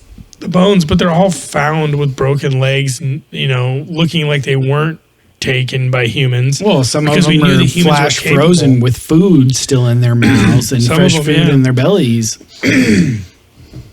Yeah, so the idea that humans would do that to mammoths, but then saber-tooths and ground sloths and all these other megafauna, is just ridiculous. The only thing that can do that is overkill hypothesis doesn't explain the mammoths with food in their bellies not consumed. That are not consumed, and they're not sitting there poked full of human spears. Yeah. Or even the least amount of evidence as being broken bones with the marrow taken out, which they do find as evidence of human, involvement in the kills.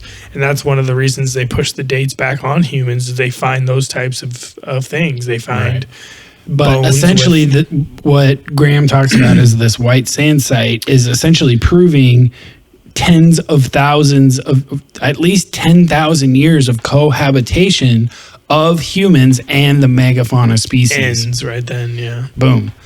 So if they could coexist for 10,000 years, what all of a sudden got them to just overkill all of them and then somehow die themselves? Yeah. Because humans mysteriously went missing from North America right around that time too. Right. And they had to be resettled. At least a lot of them did. Yeah. That's a lot of holes in the so then story there. What Graham talks about is that a better explanation is the cataclysm idea. And so he goes into the whole ancient apocalypse thing that the show's about. And he reminds you about the Younger Dryas, extinction and cataclysmic event. And then he brings in Keanu Reeves and he talks to him a little bit. I just think it's funny, at least his first appearance here. Later on, I think he actually has some points that I think is oh, cool. Thanks, Keanu. For, saying some interesting things. Yeah. But at this point, I'm just he's just here to be famous. So it kind of just made me chuckle. Yeah. The only thing that I got out of it was knowing, because Graham mentioned on Joe Rogan how Keanu was working on a new piece. He's working on a new animation. Yeah, I mean, about like an ancient hero, like an ancient civilization hero. Yeah. And he was wondering, he wanted to pick Graham's brain about what he thinks that ancient civilization may have been like. That would be cool. So Keanu's apparently working on something like that. I don't know if it's something that he's going to release on his own, it's or like the if he's just ultra a character. prequel to the Matrix. Right. Yeah. And it's everything's a simulation, but like in a shamanic way. Ooh, that could be really cool. Yeah. Yeah. Anyway, then he suggests that during the Ice Age, that the tropics would have actually been the best real estate on Earth to live in. Mm-hmm. And we moved as it is to the day today. Right. And we moved to the Amazon, and he starts going into the Amazon and the geoglyphs. Yeah.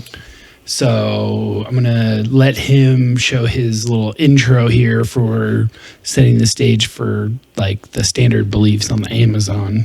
All right. Let's go there. You're looking at more than 6 million square kilometers of land that are still under dense canopy rainforest. That immense land area is a huge mystery at the heart of the human story. And little by little, we're beginning to realize how enormous that mystery really is. For decades, the dominant view of archaeologists was that the Amazon's only historical inhabitants were small, semi-nomadic tribes of hunter-foragers, much like those still surviving in the rainforest today. But I believe the dominant view is wrong.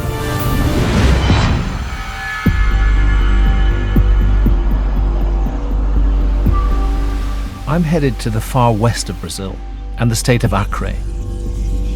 Like most of the Amazon basin, it had long been blanketed by sprawling rainforest, until vast expanses began to be burnt down to make way for cattle ranches.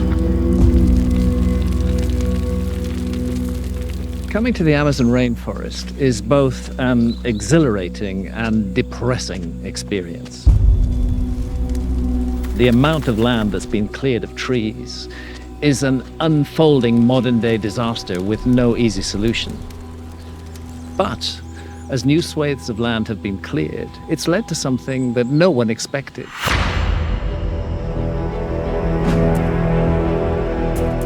I'm here to meet Dr. Alceu Ranzi, a paleogeologist. Yeah. I almost got and that's sucked when he into gets, it and just kept watching. And that's the guy who does the lidar scanning of the area, all the cleared areas. He goes over all the geoglyphs, so that's where we're going into next. But the sort of conventional understanding of the Amazon is that it was, those same people who came in through the ice-free corridor slowly but eventually made their way into the Amazon rainforest, peopled it, and then those people existed as hunters and scavengers, as semi-nomadic tribes until the Spanish came. Right. Well, until some of them bloomed into certain civilizations that we give credit for, like the Olmecs and the Inca and the Maya and the Aztecs. Yeah. But that there was no real great civilization. It's kind of the vibe the conventional from that view, right? But that clearly is much BS. Especially when you see all of these different geoglyphs that we're about to go into, and you see that they're connected by highways and roads. So if this topic interests you and you have not yet listened to our Amazon episode, I'm going to refer you back to that, because that tells the story of the Spanish. Right. Going in there. The first Spanish expedition to cross the entire Amazon River. Yeah. All the way from Peru, where they built boats at the headwaters of the Amazon and then sailed it all. They took the Amazon River all the way to the Atlantic Ocean. Yep. Yeah, so go check out our episode on the Amazons. And they reported like giant cities and like huge settlements and civilizations, miles and miles and miles of travel from one end of a city to another. Like they were saying these people were like highly sophisticated, and that some of the artwork was rivaling that of the artwork made in their home where they were from. It's for the story of like Cibola and the city of gold and also the Amazon. Like it's called the Amazons also partly because of the Greek myth of the Amazons. The Amazonian women, right? Mm-hmm. These like demigod women. And there's essentially claims of people like that living in the Amazon. Super interesting. So check out the Amazon episode on that. Yeah, episode 7, Mysteries of the Amazon. Anyway, so I collected a number of these geoglyphs that they show here. These things are amazing. Some of them are great. Some of them are, but the concept too, like they show later on these depictions on the walls of a lot of their buildings too, like a lot of these same geographical patterns with the connections between them, whether they be maps of the area or something. There's like a connection to like some of their inscriptions too. A lot of these are just like massive earthworks, like they're trenches and geometric shapes. Yeah, and it's a little confusing as to what they actually are. I mean, a lot of them look like hinges, like they look like the outsides of where you might have built a structure on the inside. Yeah. Like just protecting it from whatever, whether it be wildlife or people. Yeah. But the henge part of like Stonehenge is that the henge is the dugout earthwork around the site, and the stone part is on the inside. Right. So these look like henges to me. These look like the outsides of where the buildings may have laid. Well, they're probably not for farming purposes, or they could have determined that archaeologically. And they said they're not really finding evidence of like settlements in them or anything. Like they're not like full of a bunch of midden and stuff. Right. But they are full of pottery shards, which is interesting, which we'll get to here. So maybe they were like religious sites or something. I don't know. Yeah, and that seems to be where they're going with it. But like that is a lot of these. Like I wonder, like it must be part of your religion to actually create them for. So like there would be some reason to like keep creating them as part of your culture. Yeah, it's almost like as you move around, you're creating some of the similar henges based on like time frames, right? Like it's the same way we celebrate Christmas, or they look up at the skies and they're celebrating because to me sort of they look like the leftovers of like a foundation. That's what I'm thinking. That a city would have been built on. Well, and that's what I mean by been built on. That's what I mean by the henge too, because we don't know the original purpose of even like Stonehenge. Like the stone part is what we see, the standing blocks, but the henge is just the thing around it. It's the shape around it. So whether these be a part of like a planning, like they go out and they make these earthworks to plan out where they're going to go, and those are what survive. And the stones may have been repurposed and removed, or there was just all earth, right? It could have just been all mud and sticks, and it just deteriorated over time. But what remains is the outline of the area. All right, let's listen to Dr. Ramsey talk about these geoglyphs here. Cool. I didn't know was there, and it had an enormous emotional impact upon me. It was as though the ancients were speaking to me directly. Look what we could do. Don't underestimate us. We were scientists.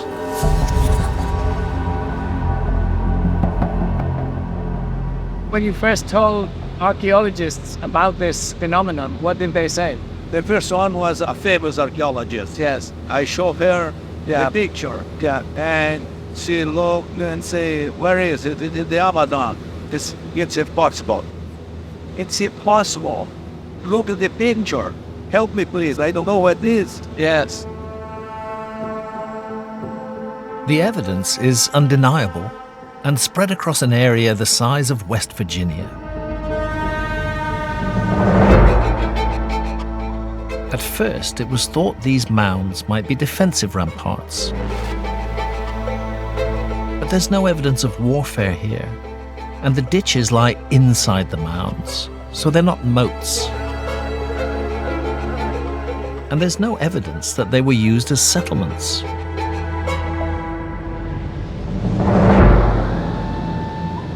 It's impossible to avoid speculation when we look at the Amazon geoglyphs. Why? Because there are no written documents from their original creators that tell us why they made them. We don't know why they made them. What's your thought about how many there are in the whole area? Thousands. Thousand. Thousands. Thousands. 5,000. Yeah.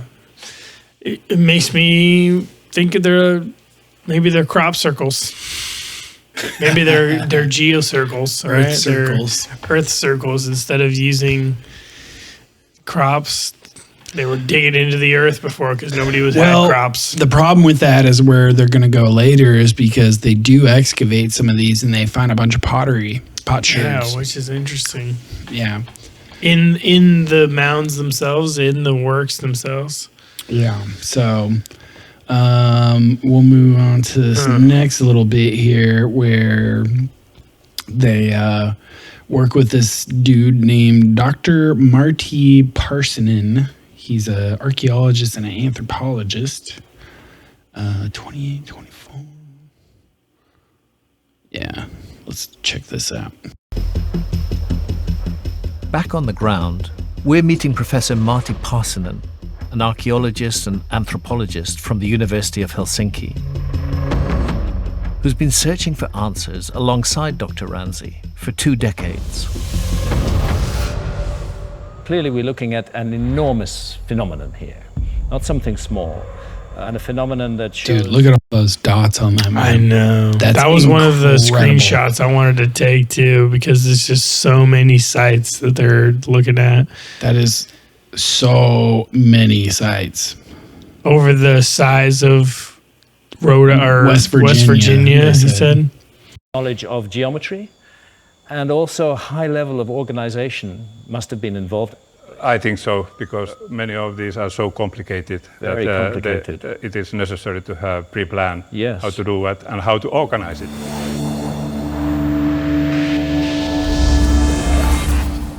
After examining hundreds of geoglyphs, Professor Parsonen has uncovered a key piece of evidence that points to the type of society that built these structures. Ancient raised roads connecting many of the geoglyphs.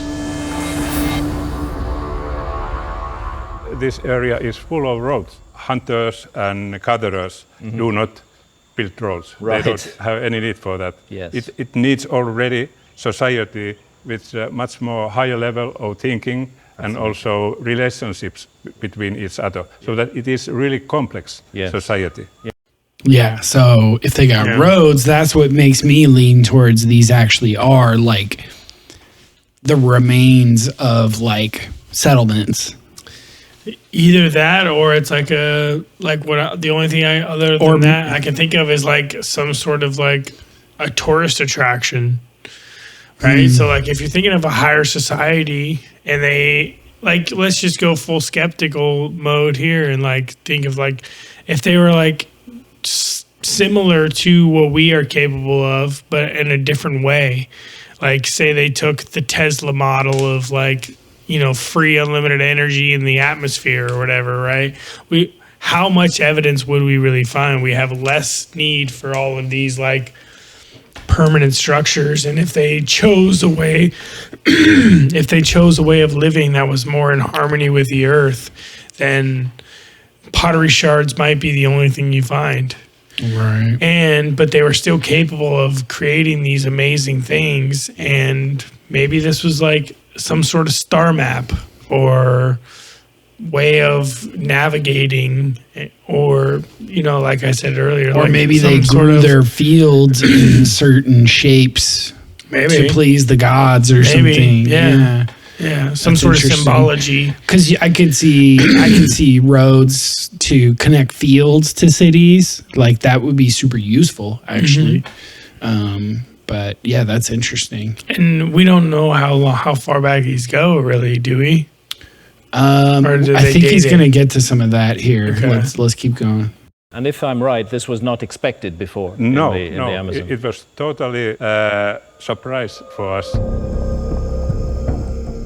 To figure out more about who the builders were, Professor Parsonen's team has been excavating the areas around the geoglyphs, including this one known as Keanu. Archaeologically, tell me what you do find inside the earthworks. From Keanu, we found 40,000 shards of ceramics. These shards were around 2,000 years old.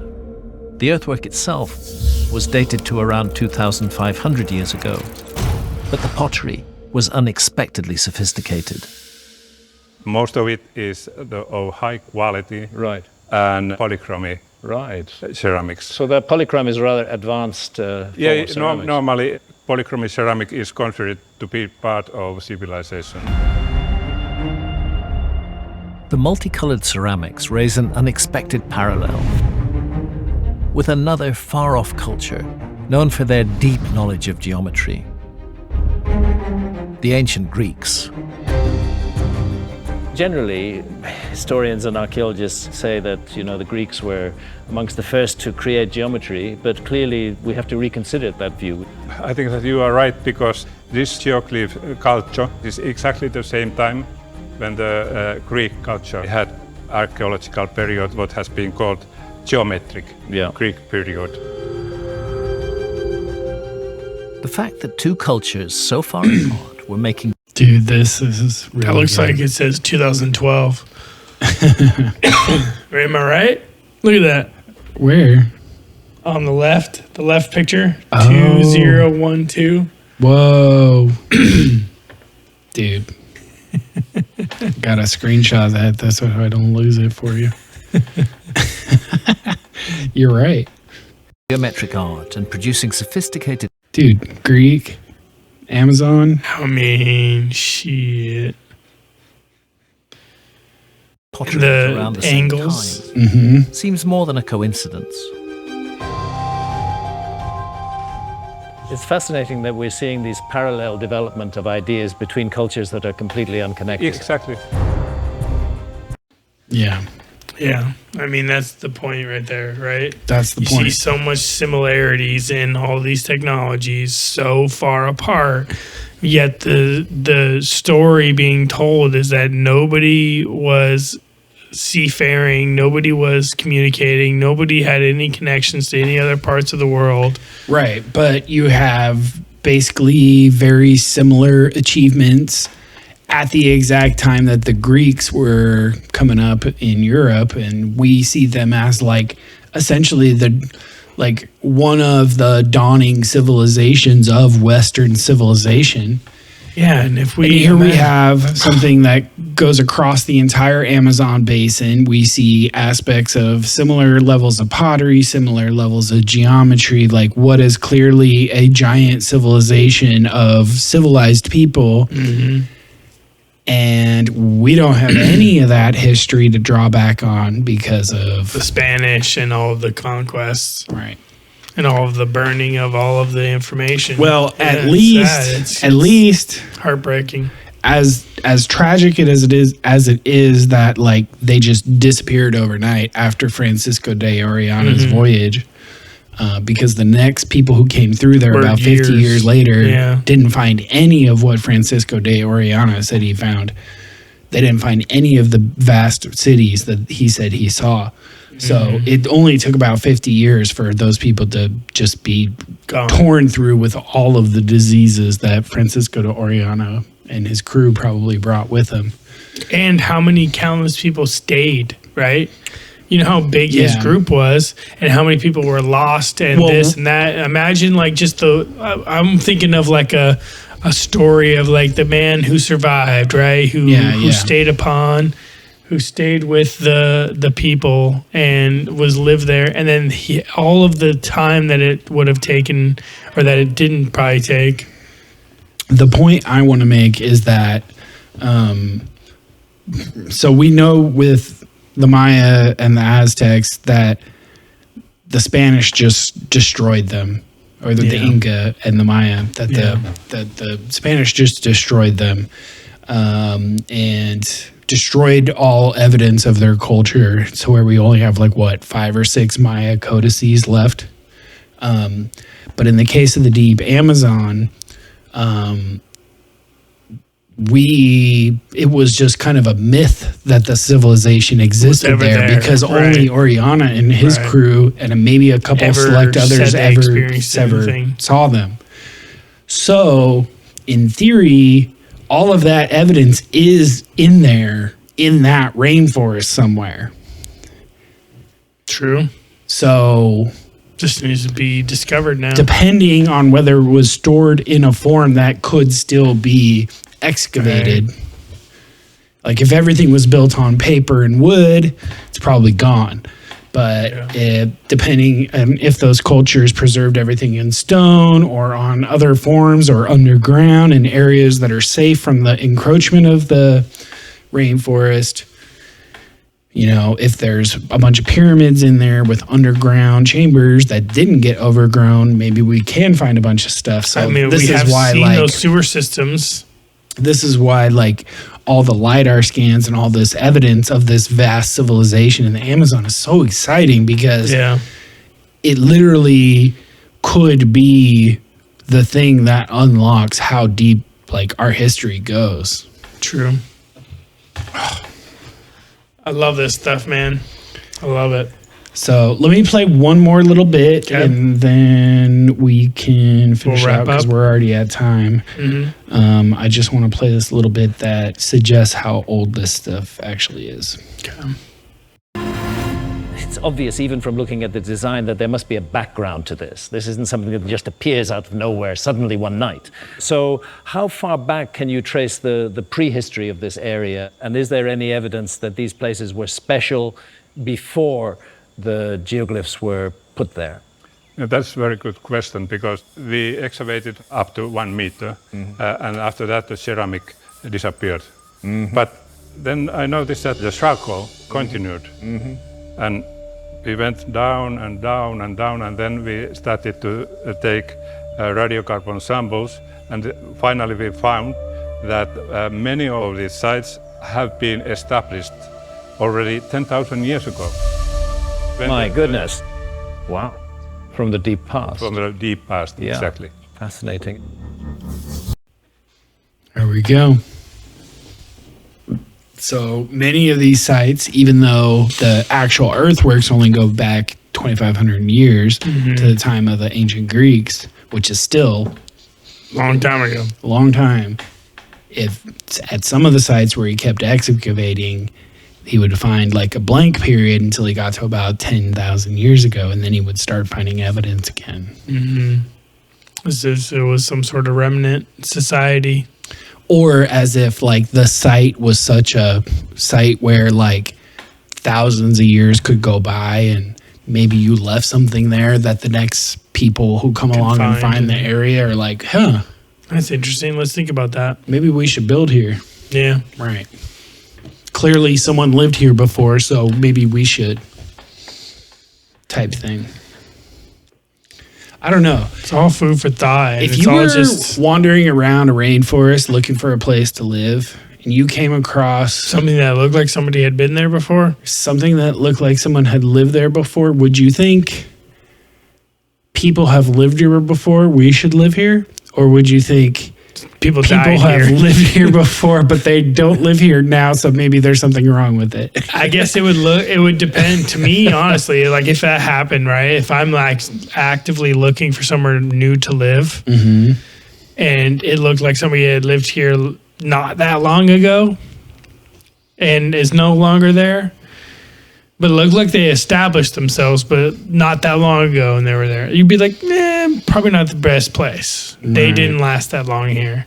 But if it looked like somebody had lived there for a long period of time, Like and you're there's seeing big pyramids or like big earthworks, maybe they find the beginnings of these earthworks in a different form. Something that looked like clearly more than what you're capable of doing. Yeah.